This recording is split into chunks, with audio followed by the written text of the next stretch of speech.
টানা ৭ দিন অসহ্য যন্ত্রণা ভোগ করে নীরব অভিমানে পৃথিবীকে বিদায় বলে পাশবিক নির্মমতার শিকার শিশু আসিয়া।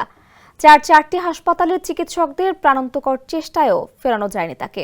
আসিয়ার মৃত্যুতে শোক ও ক্ষোভে ফেটে পড়ে গোটা দেশ। ধর্ষকদের শাস্তির দাবিতে সামাজিক যোগাযোগ মাধ্যমে ক্ষুব্ধ প্রতিক্রিয়া জানান সাধারণ মানুষ। আসিয়ার মৃত্যুতে শোকে মুহ্যমান পরিবারের পাশে দাঁড়াতে মাগুরায় ছুটে গেছেন জামাতে ইসলামীর আমির ডক্টর শফিকুর রহমান। শনিবার শ্রীপুর উপজেলার জারিয়া গ্রামে পৌঁছান তিনি।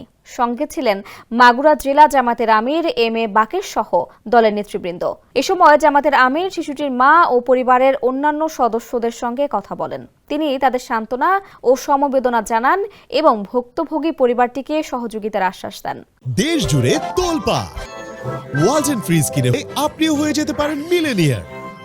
শিশু আসিয়ার পরিবারকে আর্থিক সহায়তা সহ তাদের একটি পাকা বাড়ি করে দেওয়ার আশ্বাস দিয়ে ডক্টর শফিকুর রহমান বলেন, জামাত সবসময় এই পরিবারের পাশে থাকবে এবং সব ধরনের সহযোগিতা করবে। এ সময় তিনি দ্রুত সময়ের মধ্যে ধর্ষকের বিচার দাবি করেন।